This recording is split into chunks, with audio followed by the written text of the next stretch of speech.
Shantel Crosby from the University of Louisville, who is an expert in this field and is going to kind of impart some knowledge and understanding as to why we are in the position we're in and this level of misunderstanding and the detriment to misunderstanding our students and how we could end up potentially, and let's not shy away from it, how we could end up potentially having a 234% increase in suspensions, which is absolutely unacceptable. And you're hearing me say that as an employee of Jefferson County Public Schools.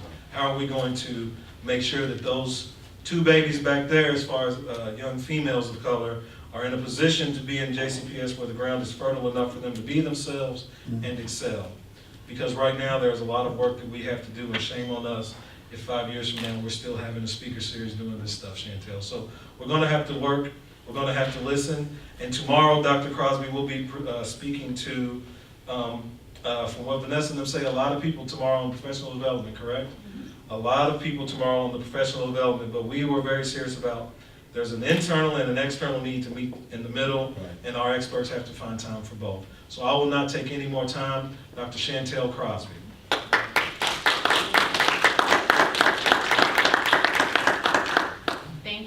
Thank you for the introduction. I feel like a good portion of my talk has kind of been, the ground has sort of been laid for it with the remarks in the opening. But I thank you all for being here tonight. This is a topic that's very sort of near and dear to my heart, something I'm very passionate about, trauma and well-being among young folks and young folks of color, right? And so I'm going to be talking definitely about trauma, some background about trauma and what that looks like in childhood, how that manifests and what that means for young people in schools.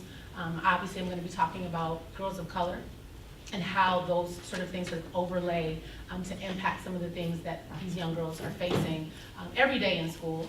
And then hopefully we can have sort of some dialogue. I'm hoping that this can be less of a sort of a presentation and more of sort of a back and forth or sharing of some ideas tonight as we kind of delve into this topic. So just a little bit about who I am. I, again, am from the Kent School of Social Work, University of Louisville. I'm originally from Detroit, Michigan, so I'm still acclimating to Louisville. I'm still learning my way around. Been here a few years, but it's definitely been a transition, but absolutely love it so far.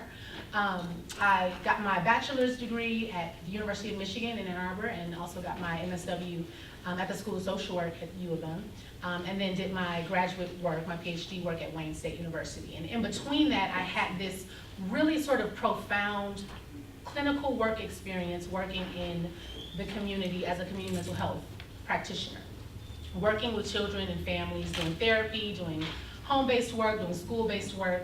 A lot of those young people who were filtering in and out of my office every week or every other week were either in the foster care system, the juvenile justice system, and a lot of them looked like me, right?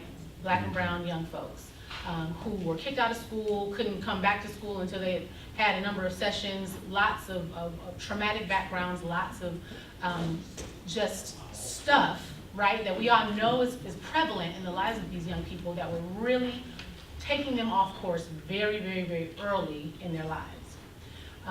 And that sort of seeing that transition and seeing that sort of, as I was working with my clients, really brought me to a place of wanting to understand a little bit better about how can we address these issues in a more sort of systemic way and in a way that will have sort of a broader impact, right?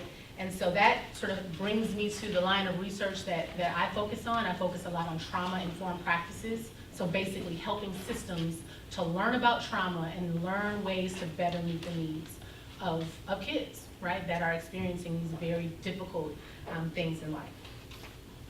So to start off, what better way to start than to get you guys talking?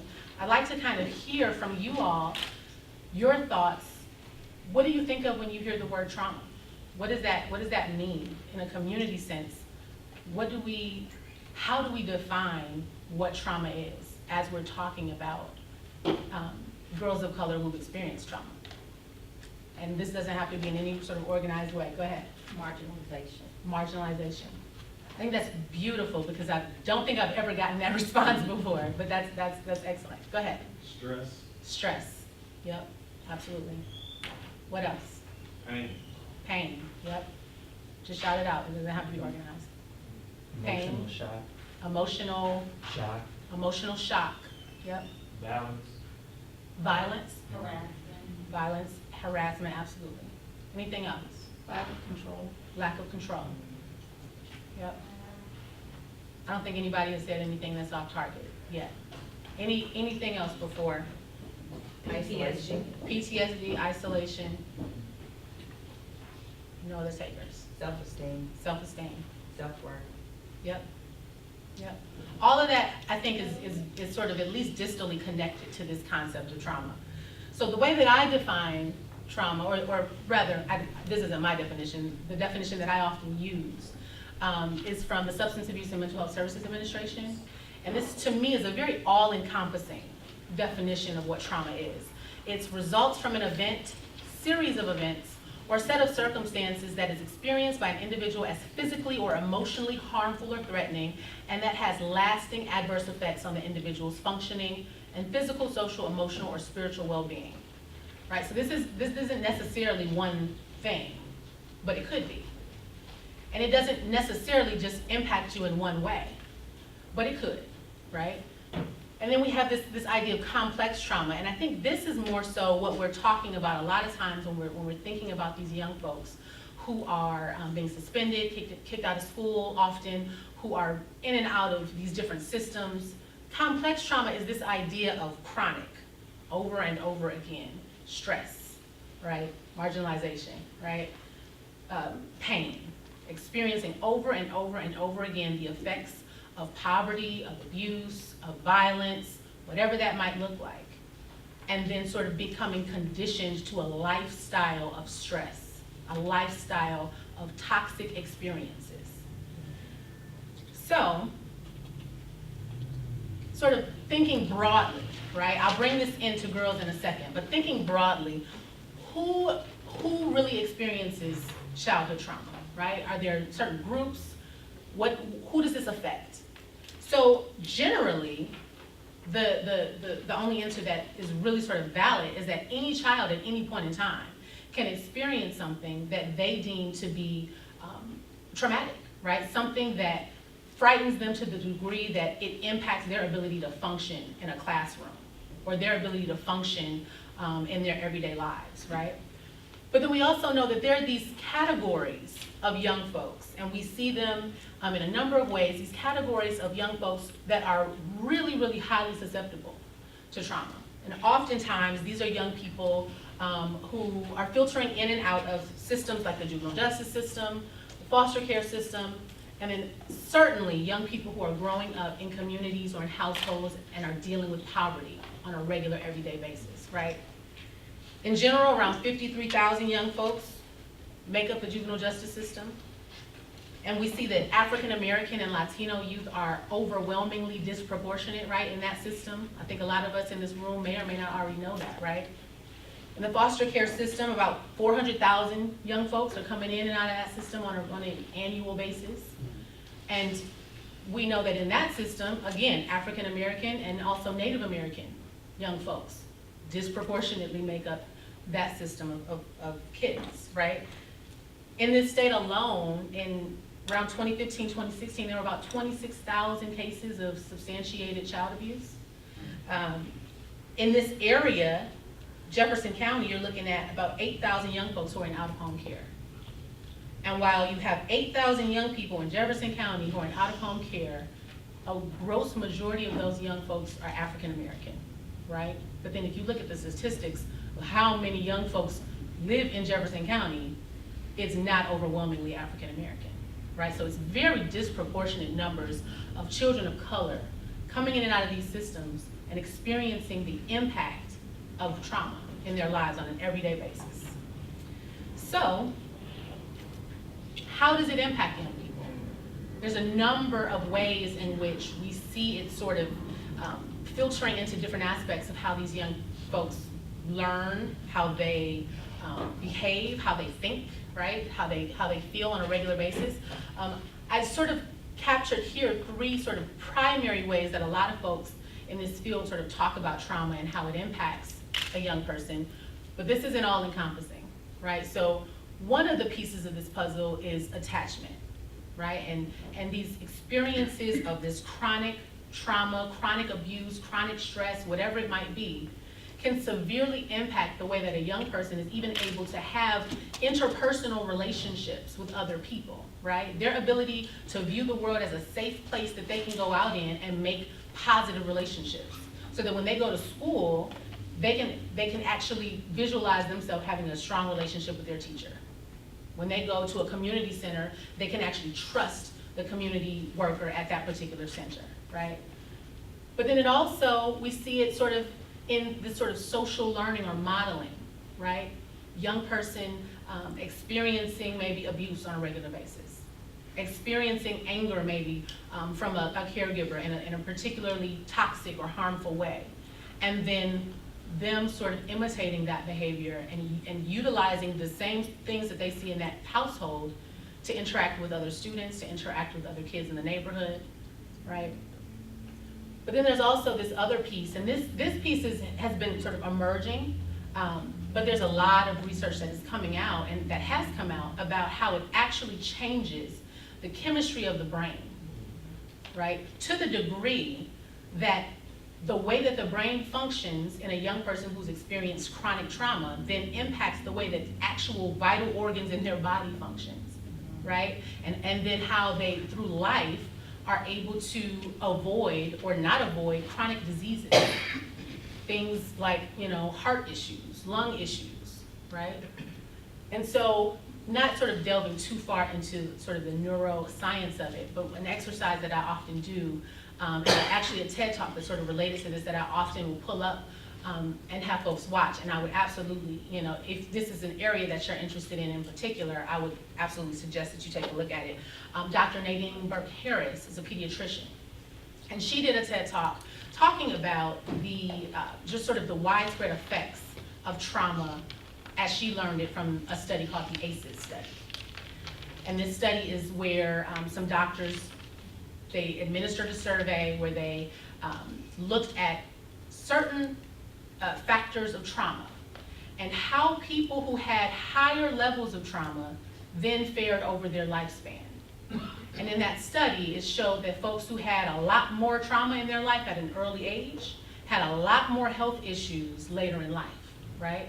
And so this, from a medical standpoint, was sort of eye-opening, right? Because now we're having to think about how just emotional experiences really sort of impact our bodies and how we hold that trauma in our bodies and how it impacts our ability to be healthy individuals later on in life. So I sort of go back to that TED Talk often because there's an example, and I've sort of reshaped that example. There's an example that she gives that I think is very useful sort of in the context of anyone who's really trying to understand what complex trauma is like, right? So if you think about maybe yourself sort of walking down the street, right? And as you're walking down the street, there's a vicious, big, growling dog that comes chasing after you. And in that moment, you realize that if this dog gets a hold of you, it's like literally gonna tear you apart. In that moment, there are things that happen in your body. There are conditions that are sort of preset in your brain that are supposed to help you in those sort of survival situations. There's a part of your brain called the limbic system that's sort of the survival portion of your brain. It sort of triggers the fight or flight response that we have to dangerous situations. So in that situation where you're walking down the street and that dog is running towards you and it's snarling and it's barking and it looks like it's about to rip your throat out, right? Your limbic system kind of goes into action. And in that moment, you might feel yourself, your heart beating faster, right? You might have, you might start sweating, right? You'll sort of get in gear to either fight this dog or run to safety and find some way to avoid the danger or the threat. And so let's just say in this situation, your limbic system kicks into action, blood's pumping through your body, and you run into a nearby coffee shop, right? So you're in this coffee shop, the dog runs past, you're safe. In that moment, the limbic system then decides, okay, safety is near, right? We're good. So the heart can slow down. It doesn't have to pump blood to your legs to help you run anymore. Your breathing can slow down, right? You can kind of relax now and go back to your normal state. So the issue though, is that if you are in a situation where you're one of these young people who is in a chronic stress situation, you live every day, right, with that dog chasing after you. You live every day with your limbic system telling your body, you have to run, you have to hide, you have to flee. You live every day with your brain developing with those types of signals going back and forth, right? So that's hyperarousal. That's this state of like arousal where you are always on edge. You are always ready for the fight because you have to be. So the other part of this, the part that I think a lot of times we sort of struggle with if you're working with a young person, particularly if you're in a school environment, right, is that you want to engage this young person in whatever the task is. If it's reading, if it's writing, if it's arithmetic, whatever it is, you need them to be able to function and do whatever the assignment is, or to complete whatever the task is. Maybe it's at home, right? But the prefrontal cortex is the part of the brain that sort of governs that ability to make sort of executive decisions, right? The ability to think about sort of higher level, higher order, critical thinking, right? But the problem is the prefrontal cortex is not active when the limbic system is active. When the limbic system is active, it is taking control because it is trying to save you from whatever your situation is. So if you think about it, if we kind of go back to this example of you, in the situation, the dog is running after you, right? And it's snarling and it's growling and you feel like your life is in danger. At that point in time, and this is a serious question that I'm tossing out, at that point in time, raise your hand if you feel like you would feel comfortable in that moment trying to balance your checkbook. In that moment, raise your hand if you feel like you would feel comfortable trying to make decisions about your 401k.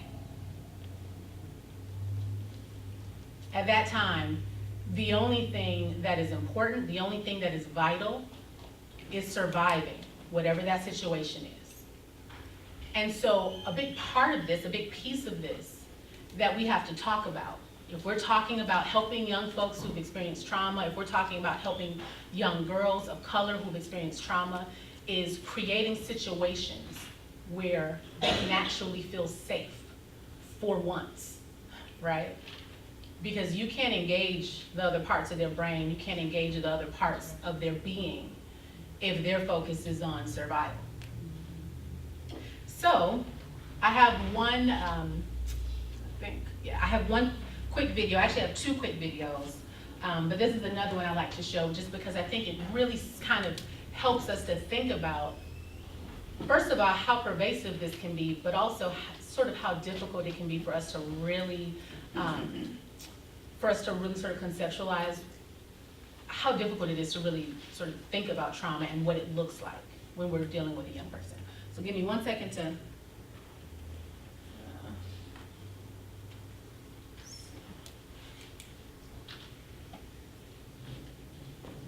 so in this video, I just want you to watch, right? Just pay attention to the screen. The directions for what you need to do will be up on the screen, and then I'm gonna ask some questions afterward.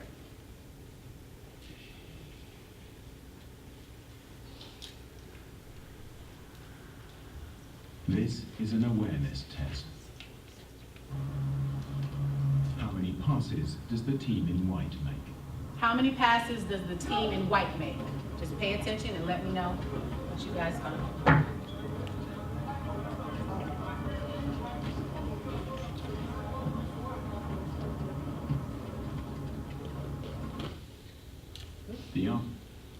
What do people get?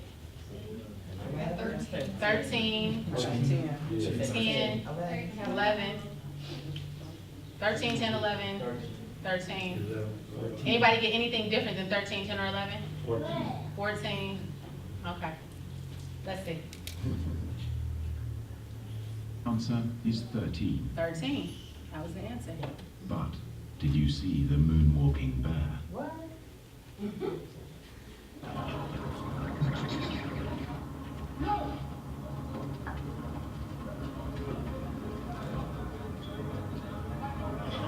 So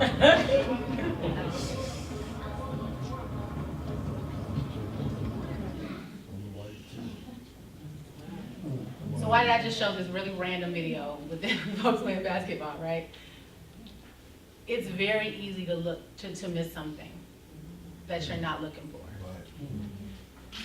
It's very easy to see a bad attitude, right? To see defiance, because you're not looking for the stuff underneath that. And that's really a lot of how trauma works. Sometimes I call trauma the moonwalking bear, because it's literally tap dancing through the situation, but we can't see it because we're seeing the stuff on the outside. We're seeing the behaviors that are running rampant, right, around the trauma.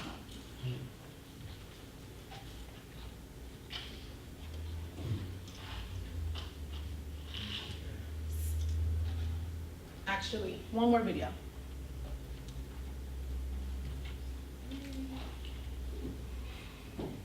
So before I put this on,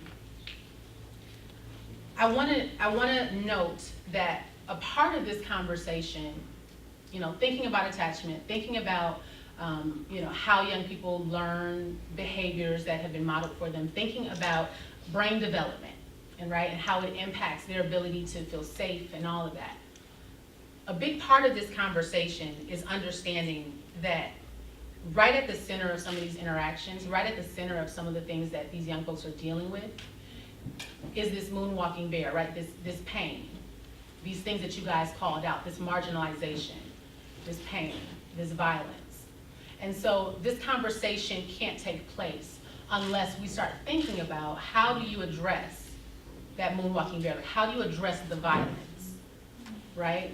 It's not just about addressing the violence that that young person experienced. It's about addressing violence, right? The fact that there is violence in our community that young kids have to experience.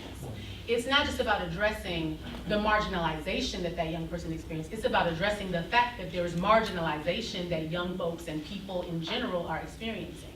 So these are individual things, these are sort of meso-level things, and these are systemic things that really we all have to be thinking about if we are thinking about having this conversation of what being trauma-informed or what dealing with trauma really looks like. So I just wanted to sort of say that and preface sort of this next video. It's about 4 or 5 minutes. And this is an actual TED Talk from Kimberly Crenshaw, who is a civil rights advocate and scholar.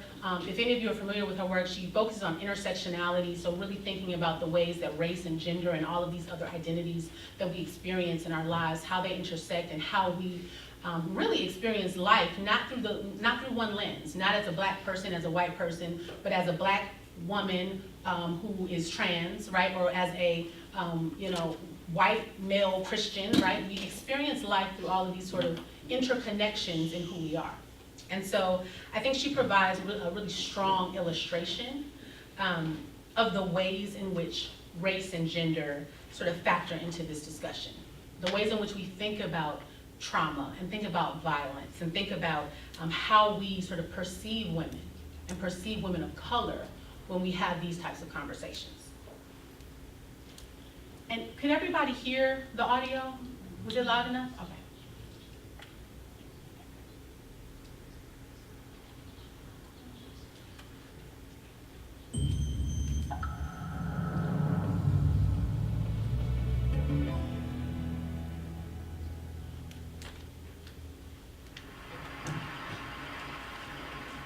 I'd like to try something here. Those of you who are able, please stand up. Okay, so I'm gonna name some names. When you hear a name that you don't recognize, you can't tell me anything about them, I'd like you to take a seat and stay seated. The last person standing, we're gonna see what they know, okay? All right. Eric Garner. Mike Brown. Tamir Rice. Freddie Gray. So those of you who are are still standing, I'd like you to turn around and take a look. I'd say half to most of the people are still standing. So let's continue. Michelle Cusseau.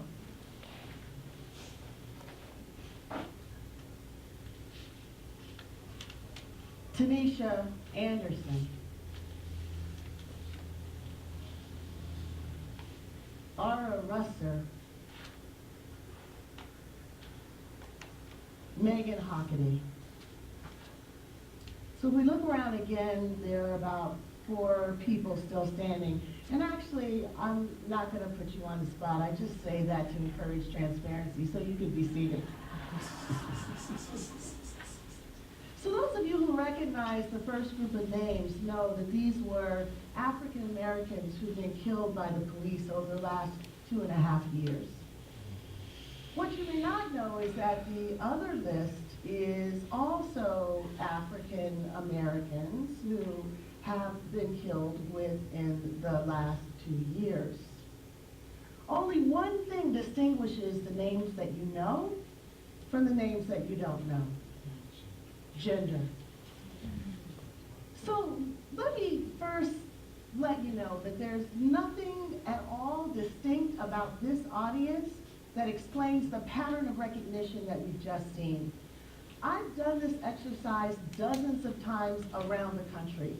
I've done it to women's rights organizations, I've done it with civil rights groups, I've done it with professors, I've done it with students, I've done it with psychologists, I've done it with sociologists, I've done it even with progressive members of Congress. And everywhere, the awareness of the level of police violence that Black women experience is exceedingly low. Now, it is surprising, isn't it, that this would be the case? I mean, there are 2 issues involved here. There's police violence against African Americans, and there's violence against women. 2 issues that have been talked about a lot lately. But when we think about who is implicated by these problems, when we think about who's victimized by these problems, the names of these Black women never come to mind. Now, communications experts tell us that when facts do not fit with the available frames, people have a difficult time incorporating new facts into their way of thinking about a problem. These women's names have slipped through our consciousness because there are no frames for us to see them, no frames for us to remember them, no frames for us to hold them. As a consequence, reporters don't lead with them, policymakers don't think about them, and politicians aren't encouraged or demanded that they speak to them. Now, you might ask, well, why does a frame matter? I mean, after all, an issue that affects Black people and an issue that affects women, wouldn't that necessarily include Black people who are women and women who are Black people? Well, the simple answer is that this is a trickle-down approach to social justice, and many times it just doesn't work. Without frames that allow us to see how social problems impact all the members of a targeted group, many will fall through the cracks of our movements, left to suffer in virtual isolation.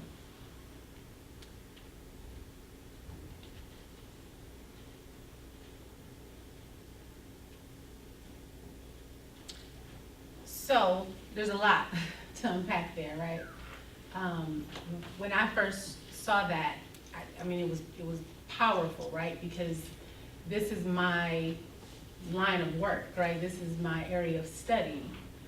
And I didn't know, a lot of those names, right? Because, I mean, like Kimberly Crenshaw said, we don't have a frame to see these women. We don't have narratives that are running in our society that give a face to what women of color experience. Some of the very same issues, some of the very same levels of oppression, and even greater in a lot of cases, right? But we don't have a narrative that supports that. We don't have frames to see them. And this sort of trickles down into how we deal with our young girls in schools, right? Our young girls in the community. So a question for you all, what are some of the frames, or what are some of the narratives, the stereotypes, the ways that we view girls of color in our society? What are some of those things? I have a couple of examples in a second, but I kind of just want to hear from you all for a second. Go ahead. Yep. That they're angry That they're angry. and tough. Yep. Angry and tough. Capable of being at all. Yep. You said Attitude. attitude. We're loud and we're not, we're loud, Mm-hmm. obnoxious. Yep. In the back? Promiscuous.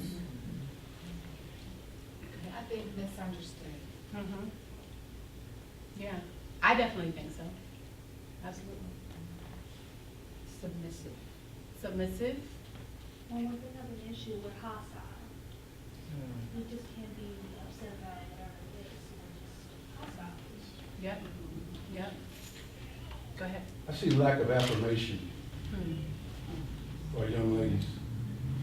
Tell me more about that. What do you mean by that? Well, when I'm doing my love walks in the communities, and my breaking the cycle tours, the young ladies, like you said, are angry. They're upset. They're mad. Nobody sees them. Nobody listens to them.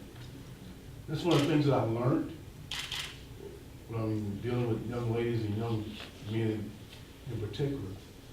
I use a 4L approach. Listen, to learn, to love, to lead. And it works. I walk in all 9 of these impoverished communities with my love walk, my organization.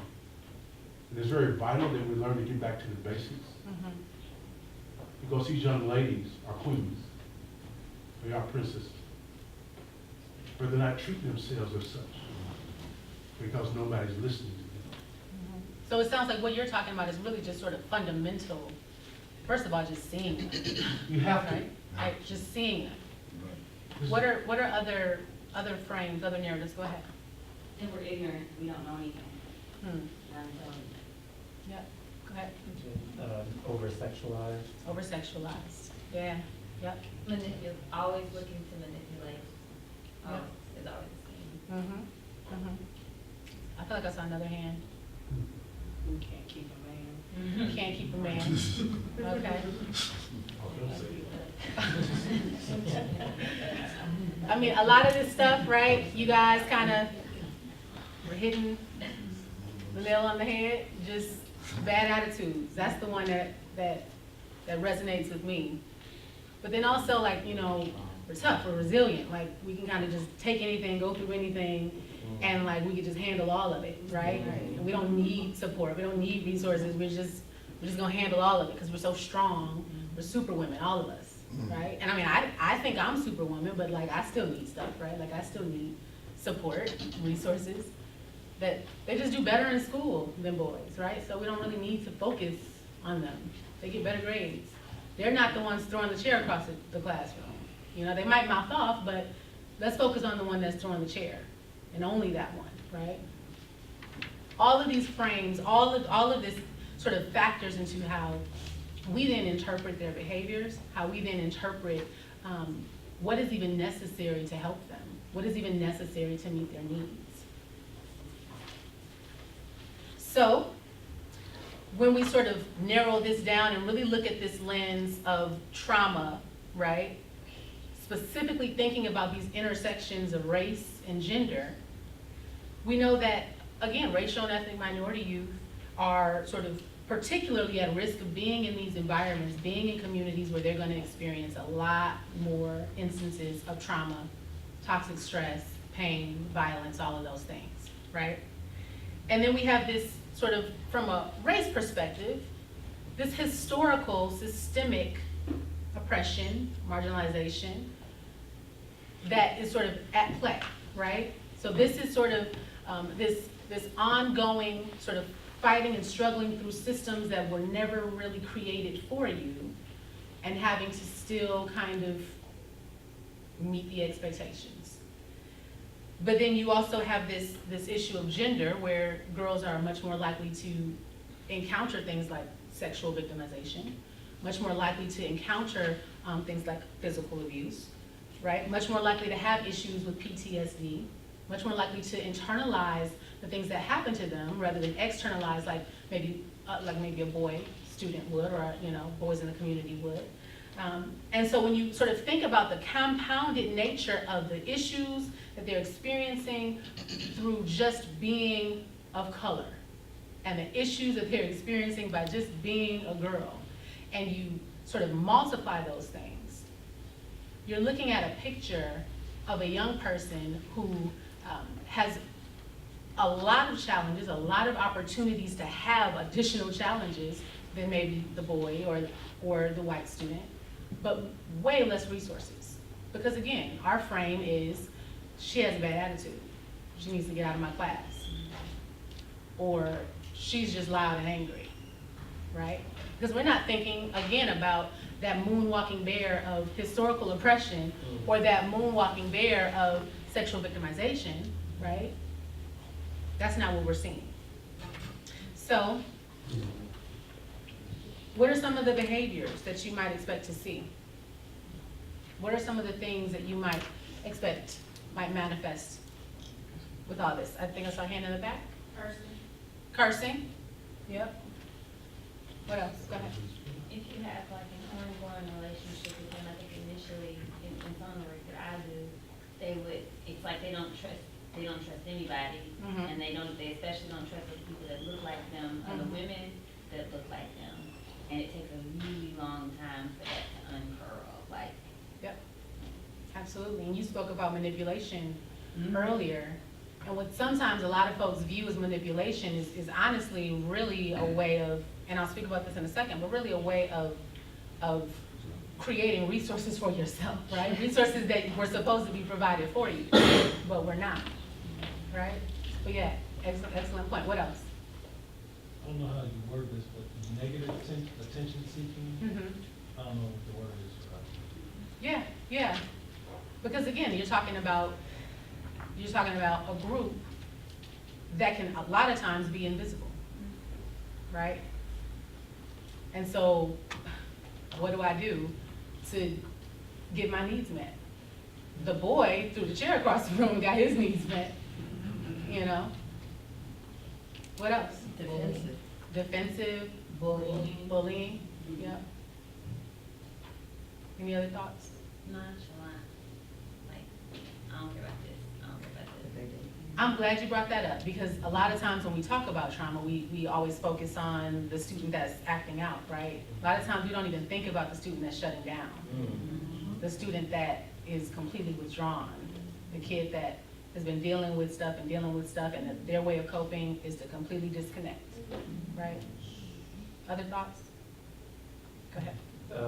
Of lack of self-worth, so like more likely to endure a negative relationship. Yep, because especially if you are used to that, right?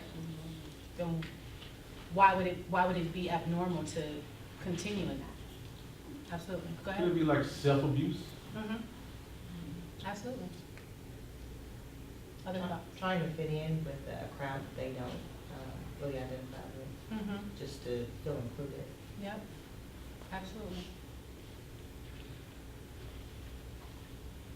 So, I mean, you all kind of hit the nail on the head again. You think about all of these things sort of culminating in a child who is still developing a lot of the fundamental aspects of who they are.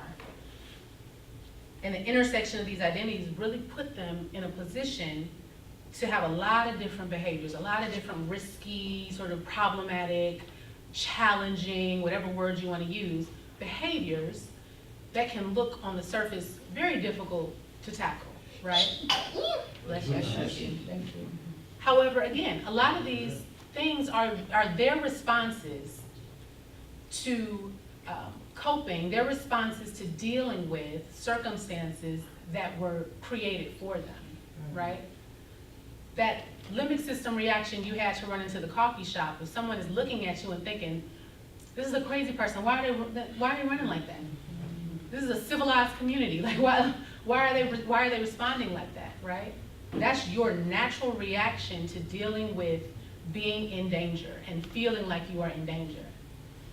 But we don't see that, right? And obviously, we don't see it because the numbers bear out. These young girls are sort of viewed and criminalized in a lot of ways that are completely sort of disproportionate from how behaviors of folks that don't look like them, are viewed. You see much higher rates of sort of criminalizing and even behaviors that are not even necessarily, criminal. A bad attitude can get you suspended, right? Pants that are too tight can get you suspended, right? And I mean, not that you shouldn't follow rules, obviously you should, but their behaviors are then viewed with a much harsher scope than is appropriate, because you're not even seeing all the things that are leading to those particular behaviors. So more criminalization in school settings, more suspensions, much higher suspensions, and even more disproportionately suspended than black boys are. Like black boys are suspended at a rate of like 3 times white boys, and black girls are suspended at a rate of 6 times white girls, right? So even more disproportionate, and obviously bearing out in the numbers, in JCPS as we sort of think about how this manifests right here in this county. But then as we also think about how this is a national issue, this is a national conversation, and Jefferson County is just one piece of this big pie of black girls getting kicked out of school and funneled into the juvenile justice system. We have this term that a lot of folks use, the school to prison pipeline, and you guys have probably heard that term before, but what we're really starting to talk about is the trauma to prison pipeline, right? You come into school with all of this stuff you've been dealing with, all of this victimization, all of this marginalization, and instead of getting resources, you get kicked out and put into a juvenile justice facility because you're bad. And then you go there and you learn to continue being bad, right? Continue doing the same things. And ultimately, where does that leave you? So it's definitely a JCPS conversation, it's a Louisville conversation, but it's also a national situation, and really thinking about what that means. How do we address really a life of victimization, a life of criminalization that we are setting these young girls up for? So, I don't know if folks are familiar with this picture. This is several years old now, but I always kind of go back to it. If you're familiar with social media or the news, this was a story that came out quite a while ago. There was a young girl. She was actually in foster care because her parents, I think both of her parents had actually passed away. And I think she was like living with a grandmother and had been placed in foster care and was in class acting out. And she was probably doing, not following directions, not doing what she was supposed to do. Let's, be honest, like she might have been breaking rules in class, right? And a school officer was told to come in to remove her from the classroom. She's sitting in the desk and she would not get out of the desk. She's not hurting anyone, but she would not get out of the desk. So then the response was to grab her out of the desk, flip her over. And this is someone who literally is dealing with the death of their parents, is in foster care, is being, not following directions, but to the degree that you need to physically handle her in this way. And you think about what extra layer of trauma you're then adding on top of everything that she's already dealing with. Everything that has already brought her to the point of her not wanting to get out of her desk. And what impact that then has on her. And the fact that a lot of this, again, comes back to how we perceive the behavior of girls of color. How we perceive her not getting out of her desk as being, some level of defiance that is so much more criminal, so much more bad than what if this was a young white girl, right? And how we would look at the context of what's going on with this child if it wasn't a black girl who just has a bad attitude. So this is sort of kind of what we think about, and this is just, again, just one sort of example of many, right? And so we know this. This is something that is happening, and we have to kind of think about it and talk about it and figure out on multiple levels, how we address it. So a lot of the work that I do, again, I come from Detroit, Michigan, and a lot of my work was in alternative school settings, working with, these were young girls who were in foster care and or juvenile justice, because we had a lot of crossover youth, so youth were in foster care and juvenile justice at the same time. And so we did a lot of work in a particular school setting, helping that school to learn just sort of basic trauma-sensitive practices. Like, how do you just avoid kicking all of these girls out of school every day? Like, how do you really think about how to be intentional about meeting their needs, about understanding their behaviors and responding in a way that takes that moonwalking bear into context. And so we did a lot of focus groups, and I often will use this data when I do talks like this, because it's nothing like actually hearing from girls themselves who've experienced, you know, these kind of things. So I'm gonna just share with you some quotes from some things that girls and then also that educators have said about this topic. So here are a few quotes. One girl said, "Other people," referring to students, "have attitudes." And it kind of combines with your attitude, because you're in the classroom full of kids that got attitudes. So it's even worse. It's like, well, I'm gonna make my attitude more bigger than everybody else's, and then you start acting out at everything, right? Like, let's not forget that they're also in a classroom, or they're also in a community center with other kids who have experienced trauma too, right? And so that, again, that survival instinct of how do I navigate my social setting and keep myself safe in whatever circumstances I'm in, right? How do I do that? I puff myself up a little bit more. I maybe, you know, make my attitude a little bit bigger, right? We were in social studies class one day, and we were listening to songs to help us write a poem, and just listening to this one verse brought back everything. And I just put my head down on my desk and bawled my eyes out. So this is, I think, a perfect example of that withdrawal kid, right? The kid that has their head down, and you think they're just kind of, you know, not wanting to follow directions, not working on their assignment, or, you know, not doing what they're supposed to do, but they're actually experiencing something in that moment, being triggered by something, and is dealing with it in the best way they can, by withdrawing, by disconnecting, and caring for themselves in their own space. One of my triggers, one of my most major triggers, is my family. Like, I hate when people talk about my family. That's something I don't like. If you say something about my family, whether you plan or not, I'm gonna snap.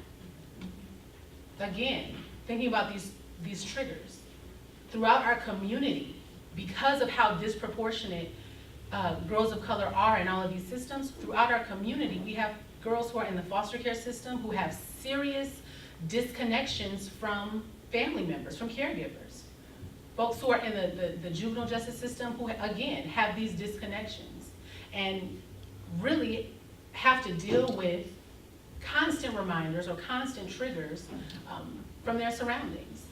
And so what we see as this kid just blew up out of nowhere, like, what's going on, right? There's a story there that we may or may not actually be paying attention to if we really think about it. I want to switch gears and talk just a little bit, because thinking about, you know, JCPS and thinking about the needs of this district, these are some educator perspectives, some focus groups that were held with some teachers who taught at this school. One said, "I'd like to learn some strategies for how to deal with students who have attachment issues and trauma, and what are some ways that usually work with them, and just have a bigger bag of tricks." Another teacher said, "I'm a teacher. I don't have training for psychology or social work, but the kids almost expect that from you, especially in an environment like this. It's difficult. It's hard to find that balance without that training," right? Because then in whatever role you serve in their life, you're coming into their environment expected to be sort of a catch-all for whatever it is they don't have. It may be in their community or wherever, right? And so thinking about how individuals who are working with these young people are trained and supported to be able to go out and meet these needs in whatever way they're supposed to. That's another part of this conversation. Another teacher said, "I think shutting down is one of my more difficult ones," referring to student behaviors. to try to engage them when they're shut down, their head is down. Sometimes they'll use profanity to get you away from them. That's the hardest for me, to try to get them engaged when they're in that mode. Another teacher said, especially when they, referring to the students, do get that rapport with you, they want to dump it all, talking about their problems. They want to tell you all of it. And more times than not, teachers are nurturers at heart. We're nurturers, we're lovable, we're caring, we're empathetic, we're those type of people. So you have to have that balance where, okay, I can listen to your problems, maybe give you some advice about it, but not take everything on because it's emotionally draining. I think this also applies to folks in my field in social work, folks who are working in school settings, who are support staff, folks who are working in the community as, you know, in community centers or in nonprofit organizations or in a number of other areas. Once you actually get to a point where you can actually break through and connect with that young girl, you're getting all of it, all the information, you're taking it all in, right? And now you're kind of like trying to carry and balance the weight of all of this stuff that they've been through. And so that's another aspect. How do we think through and how do we strategize preparing professionals in all of these different systems, right? In all of these different areas of our community to be able to maybe not even carry all of it, because I don't even think that's possible. But to be able to stand beside a young girl and help to usher her forward, help to refer her to where she needs to go to get those needs met, if that's not your station, right? If that's not what you're there to do. But to also know what networks are available so that you know where to usher her to, you know? So I kind of just want to hear from you guys again. I know it's a lot of back and forth, but what does this sound like? Does this sound familiar, these statements from the girls themselves, these statements from the educators? Does this resonate with anything that, any of the work that you guys are doing or any of the experiences that you guys are having in your own communities? Go ahead. I think one of the big issues of why this happens is because there isn't a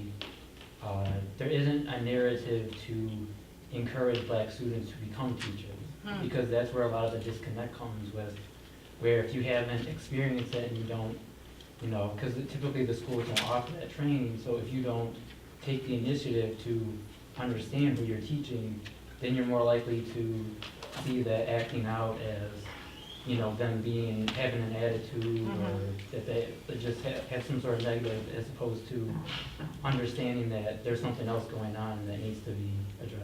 Yeah, so what you're really talking about is funneling folks into these different systems so that these young girls are actually interacting with people who look like them, and those who don't look like them at least have the training and the competence to be able to have these conversations and understand the context. Yeah, because basically it's one of those things that if you don't see people that look like you in those positions, then you don't think that's an option for you to pursue that. Absolutely, absolutely, go ahead.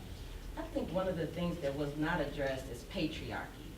Black girls, we have to deal, and I can only speak for a black girl because I am a black girl. I think that we live in a state of resilience because we have to deal with patriarchy coming out the womb, right? And so when we move in spaces, we second guess everything we do every time we do it, right? So like it leads to those other things that you had up there, right? Yeah. Even in religion, we deal with patriarchy, misogyny, And right? that's the safe space, right? Right. Your church, That's you're my wherever safe you space. go in the worship is your safe space. Absolutely. But that's still, But right? yeah, right, so I think that within this conversation, we have to address patriarchy. Yep. Because a lot of times we get mansplained about how we should act, and they forget about our culture and where we come from. So we gotta have that conversation. Absolutely, Yeah. absolutely. Go ahead. I didn't work in like K-12, but I worked in at a college, and that last quote about just the weight, because to that point about building the rapport with black women specifically, because you know we have the stereotype about, you know, oh, black women are just killing it right there, just going to college, getting these degrees. I mean, they're not like breaking apart the numbers and talking about where they're going to school, the kind of debt they're taking on, or any of those other things, which is a whole conversation for another night. But like at the institution that I worked at, I was dealing with a lot of a lot of black women who were in the category that you're talking about that were being ignored and invisible. So they weren't the ones that were just coming in and just killing the game either. So the kind of trauma and stuff that I was dealing with, I couldn't get them to go to the counseling office unless I literally was like, all right, we're walking over here to the counseling center. There is a black counselor in here. Her name is Simone, and she will help you. And I mean, the weight was so heavy that when I left my institution and moved to Metro government, they came along with me too. Like, they're like, nope, that's my person.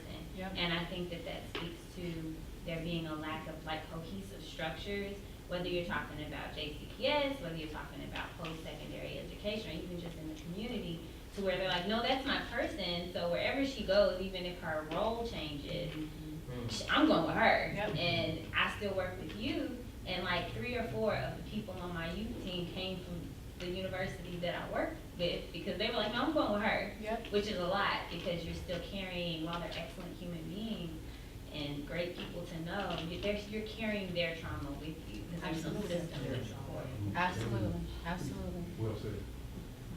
What were other thoughts? Go ahead. Yeah, I was wondering, like, besides what we talked about, have you been able to find any,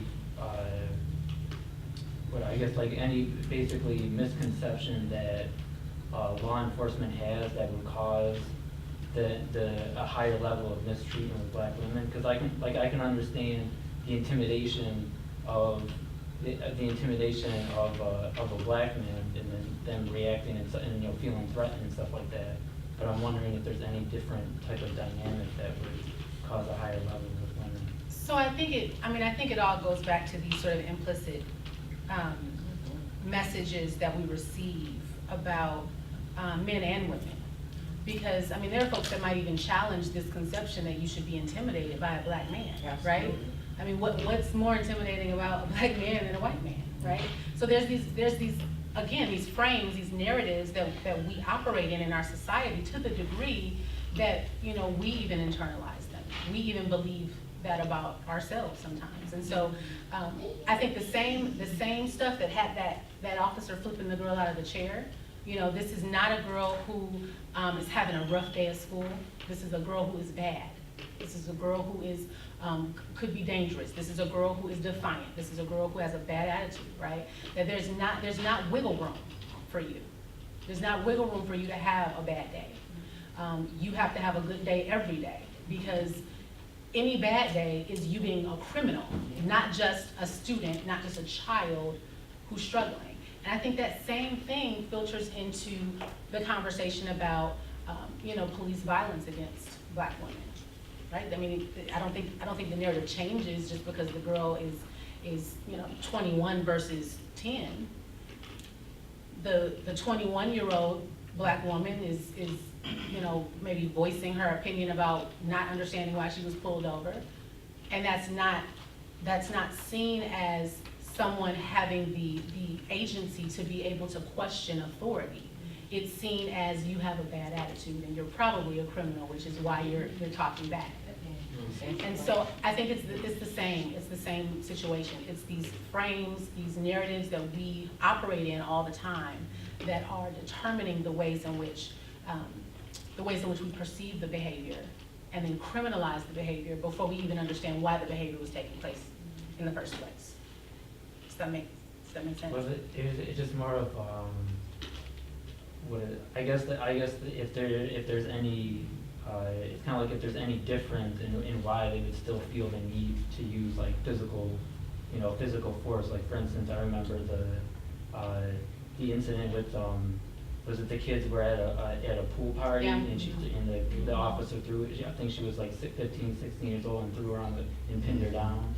And I'm just wondering if there's any separation, or if it's just a general, you know, if it's more of a broad thing that doesn't really differentiate on sex. I think again, and so this is how I probably would see that. I think it goes back to the slide where I had kind of race broken out, gender broken out. You have to also understand there's this historical context of oppression, this historical context of black bodies, brown bodies not having the value, right, of other folks. So I can throw you on the ground, you're not as important. Right, if I feel triggered, if I feel like you're doing something that you shouldn't be doing, I can restrain you physically, throw you on the ground. You don't have the value that I do, right? So I think that's what's sort of going into a lot of that decision, and not even necessarily that it's specifically conscious. I think sometimes it is, it is a conscious decision, but that even these sort of implicit sort of decisions that are being made about who has value in our society, who should be protected in our society, and who can kind of be tossed by the wayside. So basically, do you feel then that the higher level amongst women would be because, having typically having to be with a male officer, that they would feel like because they feel more empowered, because there would be less resistance, as opposed to if they use the same sort of force on a man? Could be. I mean, I can't say definitively one way or another. I think these different situations are so nuanced, right? But I think that we can still say that there are some very sort of consistent themes that we've seen throughout the history of there being Black people and brown people in this country, that kind of speak to your question about, why would you feel the need to do that to a woman, to a Black woman, to a brown woman, right? I wanna make sure that I get other folks too, so, did you have your hand up? Yeah. Go ahead. When you even consider, when you put that diagram up there, you consider just those factors of the, long-term perpetuation of traumatic experience, especially for Black women of color. Yeah. Do you think that we even are close to even, especially when you consider what's taking place in society with women, period, but do we even have the means to even become fully aware? Because I feel like we're still in this state of denial. Mm-hmm. Yeah. So, that's a good question. So I'm a social worker, right?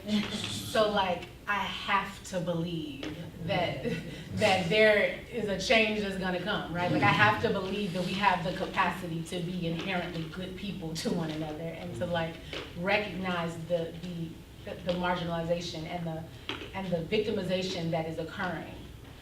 I think recent events makes that very challenging to hold on to. But I guess I have to believe that it's possible. I have to believe that conversations like this move the needle forward just a little bit, But it is a challenge, and it seems like it's an endless work. But I think it's important that we're having this conversation, and that there are people who are engaged in this work to begin with. So I don't know that I gave you an optimistic answer, but I think it's possible. I don't know if we will see it in my lifetime, but it'd be great if we did. Other questions? I have just a couple of other slides, but I don't want to shut down any. Yeah, I wanted to speak about relatability. Okay. And that's very key in my opinion, because what you were speaking about, not that that's your name, totally relatability. When you're dealing with the young people at school, and they want to go with you, you relate to them. You was able to point them to a social worker or a counselor that related to them. Well, that's the problem, is that, I was using my own personal network half the time. If there wasn't, and there should be, I know if there's not one within an institution that is small enough to create those spaces, JCPS has 100,000 kids, and half of them at least are girls, and 60% of, in general, are Black and brown. So if there's no network, you can have all the relatable teachers in the world, or social workers, or counselors, or whatever. I'm friends with some of them. If there's not a network for them to go to, then they're just not getting the help they need. And my son was exactly, what are they doing to address that? To address available networks? Yes. So I guess give me a little bit more in terms of what context you mean, specifically in school settings, or just in general? Because when I went to Conway before the summer break, and they wanted to come and deal with their 3-day retreat, teaching the teachers about how to be relatable to these kids. You know, because they speak a different language. Yep. And when you speak a different language, kids are getting shut down. So are they addressing that? Or? I think that's a big part of the work that I do, and I know that there are a lot of other scholars who are, you know, who are trying to sort of push that sort of conversation in schools about, you know, how do we have sort of culturally relevant, culturally competent folks operating in schools who can interact and engage with students in a way that is even relevant to what's going on in these students' lives. So I absolutely know that that's happening.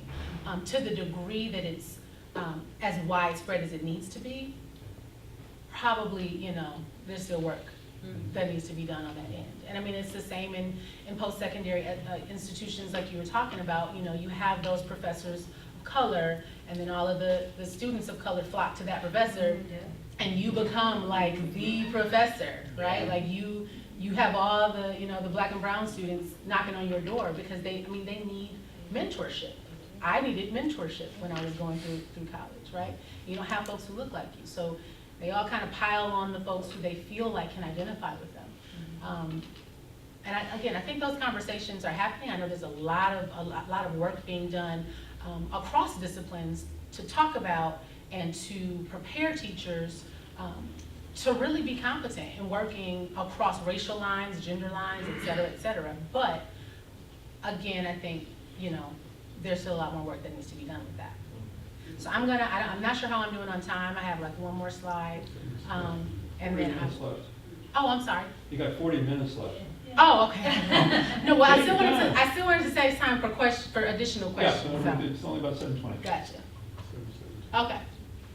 So, working with this, a lot of this stuff we kind of already talked about, right? We kind of already sort of dove into this idea of what it looks like, what some of the challenges are, and I think it may have even come up before I got up here, this idea of really shifting the narrative, thinking about the trauma first, or thinking about the context first, before making assumptions about what a behavior means, right? This idea of switching from what's wrong with you to what happened to you, right? Like, what's wrong with you that you have such a bad attitude? Like, why are you so angry? Why are you so loud? And switching to what just happened to you? You just, you know, flipped out, right? What was underneath that? What did you just experience? Why did you just put your head down on the desk? What triggered you? You know, that kind of thing. Thinking about the context, thinking about the moonwalking bear while you're engaging with that young girl. So that you're thinking about what the context is and how you can address that context rather than just addressing the behavior, right? And this obviously, you know, it's challenging. But I think a part of this is really sort of falls on us to listen to Black girls and brown girls, listening to their narratives, listening to their story and how they perceive their experience. That's a huge part of this. And as I've sort of been kind of on this journey of thinking about what trauma-informed teaching or trauma-informed anything looks like, I really had to take a step back and realize that a lot of the things that even I think as a Black woman, right, from my perspective, may not line up with some of the girls that I'm working with. So I can't come in and impose my thoughts and beliefs about what they need on them. I need to actually hear from them what they need and hear those narratives and give them space for somebody to kind of hold those narratives with them, right? And like actually see them as like viable human beings for a change, not just kind of background noise students, you know? And so that's sort of a part of this. But then also, and we talked about this a little bit earlier, also being able to have systemic access to interconnected resources, knowing what is available, like knowing that this center handles this, and it is a trauma-informed center. It is not a place that I'm going to send you to where they are going to be abusing you or locking you in a room somewhere or mistreating you. knowing, you know, who in your community is doing what, knowing, you know, what professionals have certain skill sets.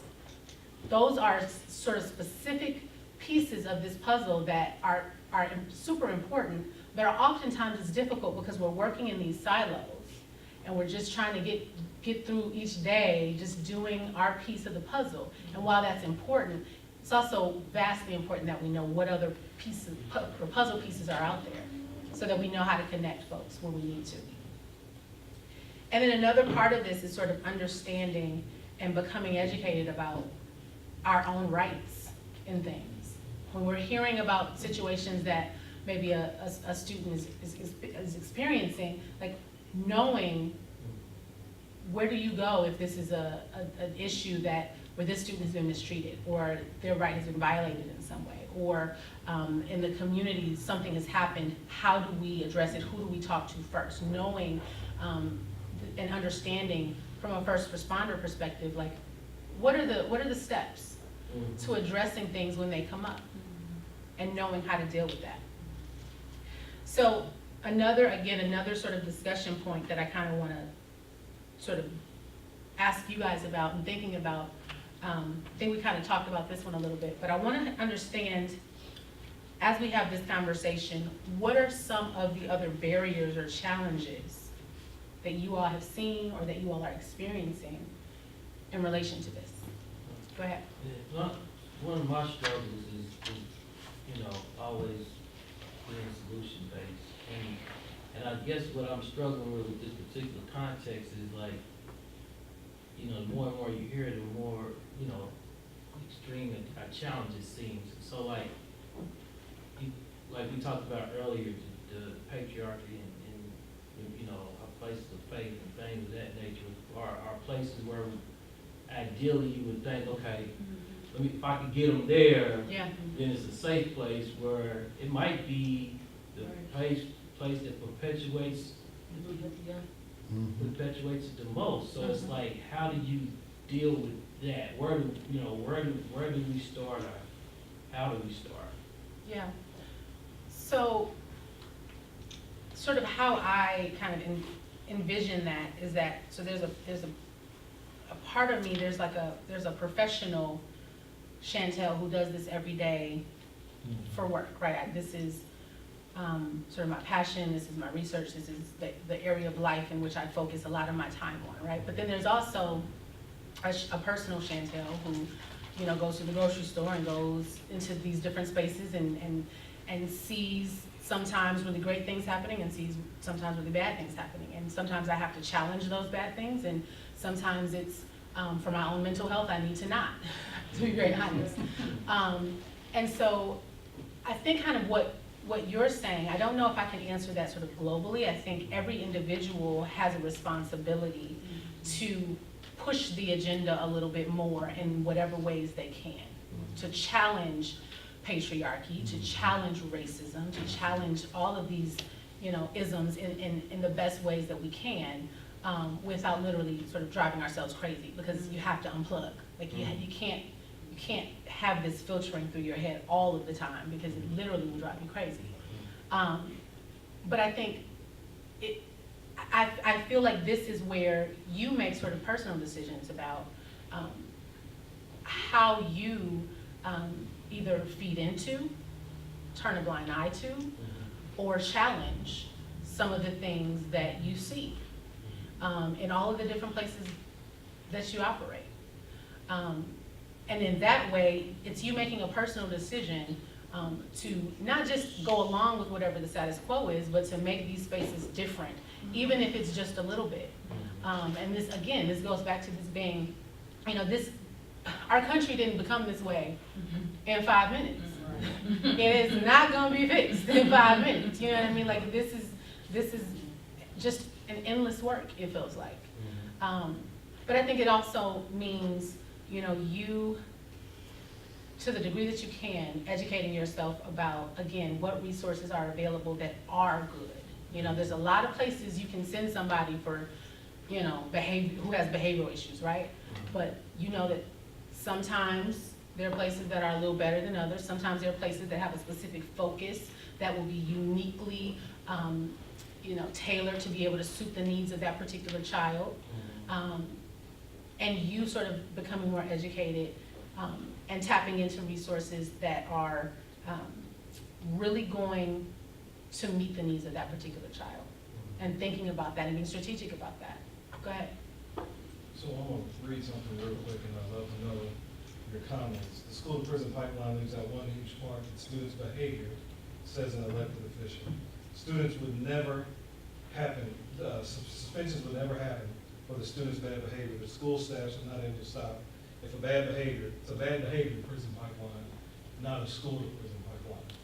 So when we talk about barriers, I would love to know how when elected officials feel this way, and they are a barrier, when do we, as a community, dig in, or you say turn a blind eye, or let it be?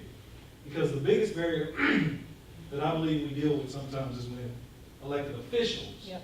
and this is 2018, so I'm done ignoring elected officials saying that, but when do we get to challenging elected officials' theories on that? Because everything you said actually shuts this elected official up, but no one has shut the elected official up. So when do we get to it? Yeah. So again, I think I said somewhere in this talk that like, this is not just an interpersonal thing. This is not just a when you see a girl going through something, you help her out kind of thing. This has levels. Right. Like this is a micro thing, you're doing it on the ground every day.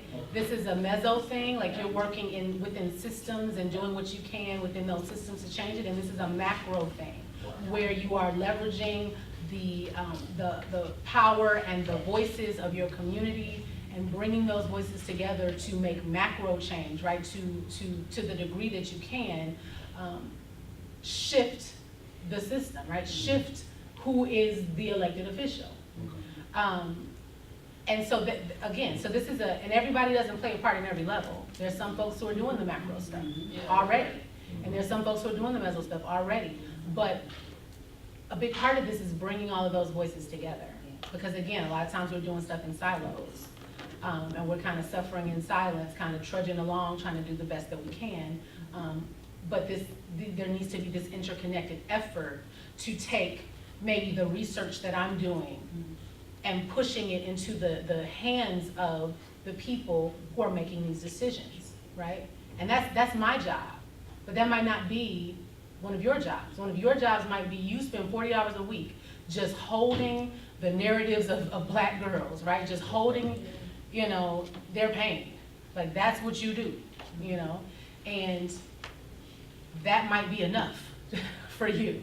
But then there have to be other people who are pushing this agenda at these other levels.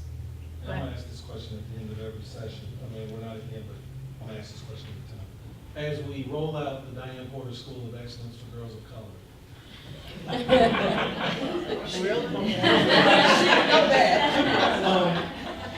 What are some things based on your research must we consider as, excuse me, as we roll this out? Based on your research, and we have this school targeted, not just for, but targeted and built for this type of work. What were some things that you would say, Ms. Porter, John, Delquan, Ms. Bell, everybody, do not forget this as you roll this out? What would you say needs to be? I wish I could take some time with that because I could really give you some really strong points. But the first thing that popped into my mind was to listen to girls of color. Like literally in the creation of the school, to have a bunch of really talented, educated, you know, folks in a room planning this school and making it great is wonderful.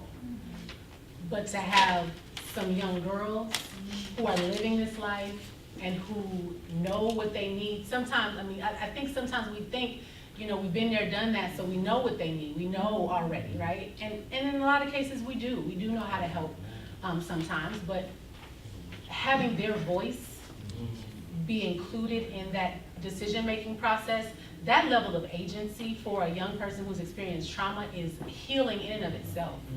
You know what I mean? To give a young person who has had control stripped of them, to give them control of their educational environment, the place where they spend the majority of their time every day, I mean, that's huge.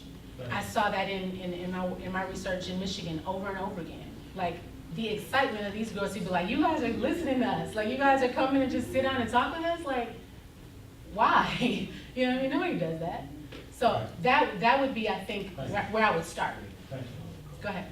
You trying to be? Yeah. Oh, okay. Go ahead. That, what you just said was a whole nother thing. But my first point, when you were talking about what are some of the barriers and challenges, I know like in the space that I work in, I lead a lot of the reporting out on like the MBK report, like what's happening in Louisville, you know, with all the different My Brothers Keepers organization.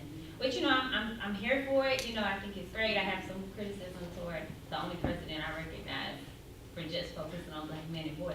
But I think one of my most recent barriers and challenges has been because he moved the needle on focusing on Black men and boys, even in governmental and community-led structures, changing that conversation to include this invisible set of Black women and girls has like, when I tell you it wears me out because on the recommendations, like right now I'm working on the recommendations for our most recent report, and we like have wrote it and then scrapped it and then wrote it and scrapped it because I told my supervisor, I said, can I just erase all these recommendations, just say listen to Black women and we'll be done? Because I mean,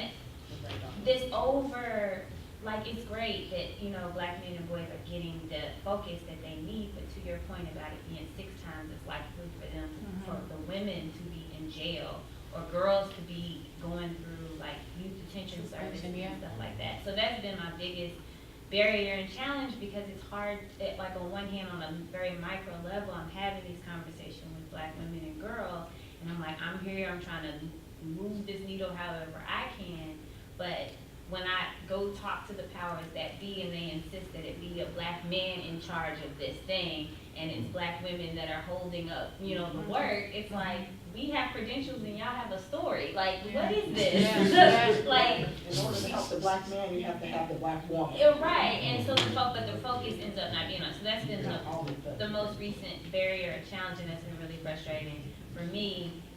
But the other thing, to your point, I know I've been doing a lot of research on, of course now I'm talking to you right now, and of course it's like, it's Monday. But where they're doing a lot of youth-led stuff that gives voice. There's like a growing body of research trying to tie together like social, the developmental psychology and stuff, trying to link it to like a lot broader ranges of like interdisciplinary social sciences, like sociology and stuff, and instead of trying to teach critical thinking specifically, which is often apolitical, doing it more focused on actual social justice. With more like a critical So, I mean, because it's the same thought process, and it's like a tweak that doesn't require spending so much money, like, oh, let's give this school like new technology or whatever. Like, you literally just take it a step further and make it political. Like, this is how you question the people around you. This is history. So now you just question it. I'm not telling you what to think. But this is history, this is critical thinking, so that's naturally culturally relevant. And like when I discovered, I was like, I'm probably late to this party, I'm sure. But I think when you were talking about listening to Black girls and just even what we can do at a meso level, I guess, like this insistence on taking critical thinking a step further, because I heard critical thinking, I'm a product of JCPS too, and I heard it all the way through. I'm like, what is that? Like, it's dumb. But until it was attached to something that's like, oh, so. That was relevant. Yeah, like, oh, so there was history, and the reason my neighborhood is so poor is because they disinvested in it. Like, stuff like that, instead of looking at your neighborhood, like, what's wrong with y'all? Y'all terrible. Like, that's a different conversation. So. And a lot of that sort of, almost what you're describing is this sort of critical consciousness raising, prepares young people to then go into communities and be able to sort of foster this change, right? Instead of teaching them, and not to say that the basics that they're learning is not important, but you're not teaching them how to, sort of connect the dots between what they've experienced and what they're going to need to be prepared to do to help change what they experience. And that is that consciousness raising that really, you know, I mean, it's paramount. but it's not there in a lot of cases. Absolutely, go ahead. I think one of the barriers is that we don't know who we are. Tell me about that. We don't know who we are. We don't know who we are as Black women Okay. in this space and in this space prior to us. We hear about certain Black women, right, that I would say are accepted in certain history books and things. But I think as a whole, as Black women, we don't know from which we came.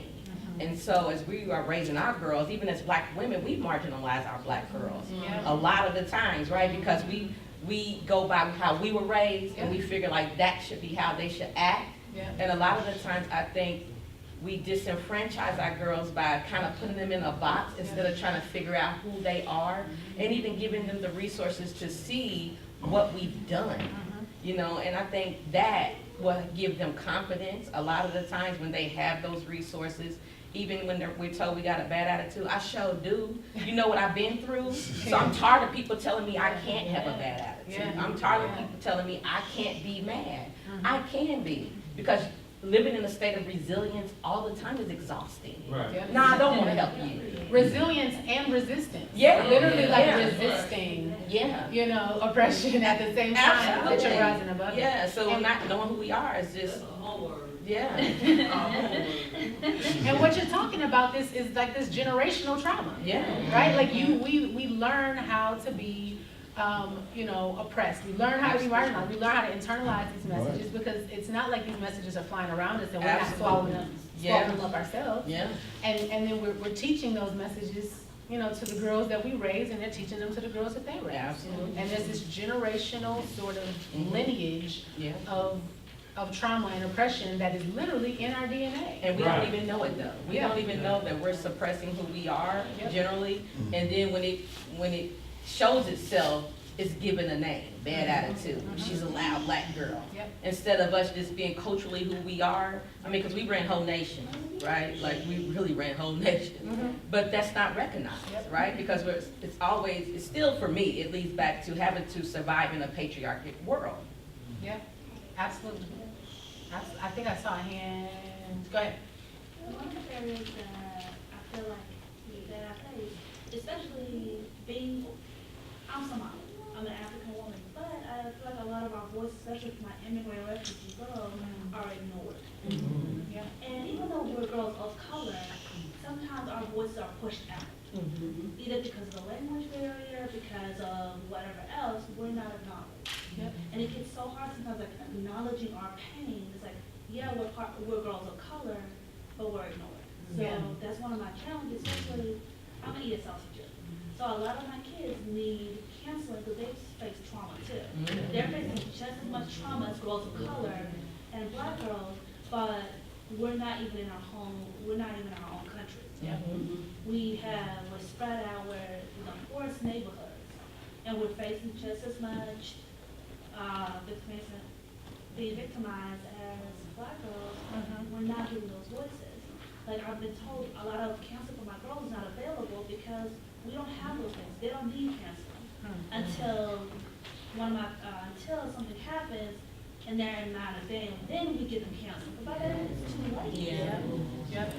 And so what you're talking about is yet another layer of intersectionality, right? Yet another, like the more identities you add on, like the thicker this thing becomes and the harder it is, because it's almost like as human beings, we can only focus on one problem at a time. So like we just can only give attention to like, if we're gonna do something about Black kids, then we're gonna look at who we think are the most needing or the most deserving or whatever, and we're gonna focus on those, right? And for a long time, it's been Black boys, right? And if we are gonna focus on Black girls, and it can only be Black girls who are like these types of Black girls, right? Like we can't like really open the spectrum. And a lot of what this is about, a lot of what intersectionality is about is layering on and allowing it to be okay to layer on these pieces, these identities that make up who we are. You know, really thinking about and being strategic about and being intentional about not just thinking about what a Black person needs or what a Black boy needs or what a Black girl needs, but a Black girl who is a refugee, like a Black a girl who is, you know, has a particular religious affiliation, or a black girl, you know, whatever it might be. And again, that goes back to that cultural responsive piece. That goes back to that level of competence in being able to not just read a book and say, okay, black girls need this, I'll do this, but being able to become skilled at engaging with whoever you're talking to and allowing them to teach you who they are, so that you can learn what you need to do to help and support them. So I think that's an excellent point you bring up, so thank you for that. Go ahead. Yep. Also, when it comes to intersectionality, I guess the elephant in the room that no one wants to bring up is colorism. It's alive and well. We can keep pretending like it doesn't exist, but it does. I teach a minor Daniels, which is 99.9% trauma. We see it every day. This is what we do. And, you know, when it comes to value on black women, you know, someone in the room say, oh, we built this nation, we built it, and all of that. But a lot of black men don't want a black woman. And a lot of these young ladies are seeing this, and they're internalizing this every day. They hear it in the music. They see it on TV. They even see it in their families. They see it with, you know, well-to-do black men. People are very open. One of the reasons why I don't even have social media is because I kept coming across all this, you know, all these memes and threads trashing black women. This is coming from black men. I was like, wait a minute, is this the norm? Is this what we do now? You know? And me being multi-ethnic and being an international person, I noticed that every other culture in the whole entire world, except African American, they value their women. African American women are the only ethnicity in the whole world that don't even benefit from their men's success. And to think that that's not trauma, come on. Show enough. That's heavy.